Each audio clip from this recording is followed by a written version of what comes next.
This story is the description of a doctor's experience when he encountered a snake. The doctor, who is a homeopath, asked his fellows, "Have you ever had a full-blooded cobra coiled itself around any part of your body?" The doctor had such a dreadful, terrible experience once and started narrating his experience. Those were the days when I was practicing my medicine. It was a hot summer night about 10 o'clock. I returned to my room after having my meal in a restaurant. Suddenly, I heard some noise outside and opened the door to see what it was. There was nothing outside. As I had just started my medical practice and my earnings were meager, I stayed in a small rented room which was not even electrified. Looking at my room, one could say that the rats and I were sharing the room. I had only 60 rupees in my suitcase, apart from a few shirts and dhotis. Beside all these, I also possessed a solitary black coat. I took out the box of matches and lit the kerosene lamp on the table. I took off my black coat, shirt and not so white vest and hung them on the wall. The room had a tiled roof with long supporting gables that rested on the beam over the wall. The rats used to run frequently over the beams. I made my bed, pulled it close to the wall and lied on the bed. As I couldn't sleep, I went out to the veranda for some fresh air, but the air seemed to be on a time off. I returned to the room, sat on the chair in front of a mirror. I took out the book, the Materia Medica, from the box beneath the table. I started reading the book at the table on which the lamp, a big mirror and a comb were present. I was very tempted to look into the mirror just like the others. I was a great admirer of beauty and always believed that I looked handsome those days.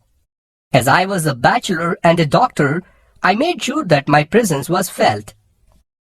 I picked up the comb, ran it through my hair and adjusted the parting so that it was straight and neat. I heard the sound again from above, but didn't pay much attention to it.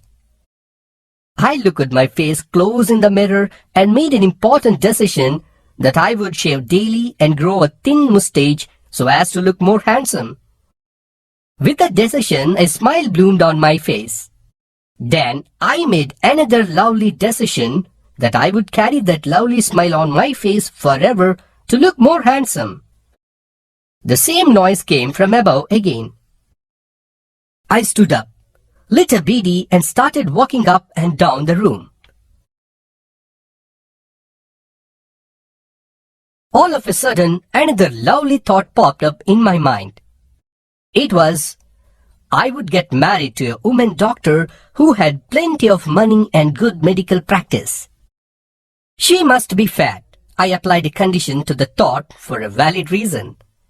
If I made a silly mistake and had to run, she must not be thin enough to chase and catch me. With those thoughts in my mind, I came back to my chair which was in front of the mirror. Suddenly, there came a dull thud-like sound as if a rubber tube fell on the ground. I was sure that there was nothing to worry about. Thought of turning around and taking a look at what fell from above. No sooner had I turned to take a look, I observed a fat snake wriggled over the back of the chair I was sitting on and landed on my shoulder. The landing of snake and I turned to take a look took place simultaneously. I neither jumped, trembled nor cried out. I had no time to do any such things. The snake slithered along my shoulder and coiled around my left arm above the elbow. The widespread hood of the snake was not more than 3 or 4 inches from my face. I sat there holding my breath. In fact, I was turned to stone, but my mind was very active. The room I was sitting in was very dark except for the light of the kerosene lamp. Then I realized the presence of God, the creator of this world and this universe. God was there. Suppose I said something and he didn't like it. I silently thanked the God in my heart and imagined writing the words, "Oh God," in bright letters outside my little heart. My left arm started to pain. It was like a thick leaden rod, no, a rod of molten fire, was slowly but powerfully crushing my arm. The strength of my arm was getting drained. What could I do?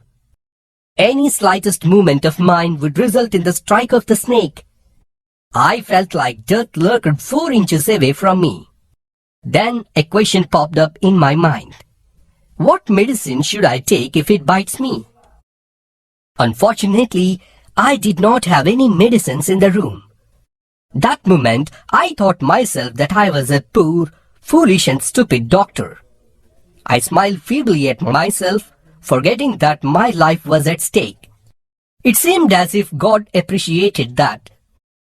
The snake turned its head, looked into the mirror and saw its reflection.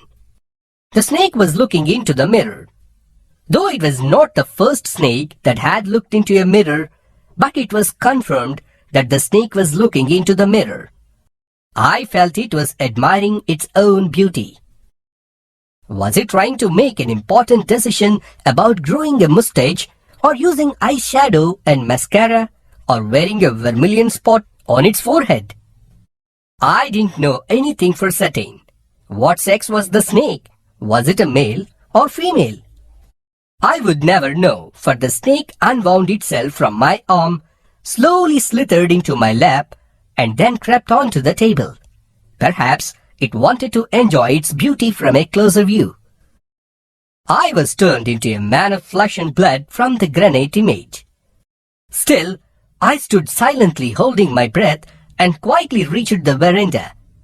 From there, I leapt into the yard and ran for all I was worth.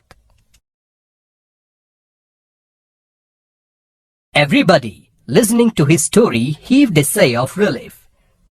Then one of the persons asked, "Doctor, is your wife fat?" The doctor replied, "No. The God had planned it otherwise. My wife is a thin, ruddy person blessed with the gift of a sprinter." Another person asked, "Doctor, did the snake follow you?" The doctor replied, "I ran and ran till I reached my friend's house. I immediately smeared oil all over my body and took a bath. I changed into fresh clothes. The next morning, around 8:30, I went to my room along with my friend, along with a few others, to pack my luggage and get shifted. Before we arrived there, some thief had removed almost all my belongings, but the thief had left one last thing as an insult." Another person asked anxiously, "What was that?" The doctor said, "My dirty vest.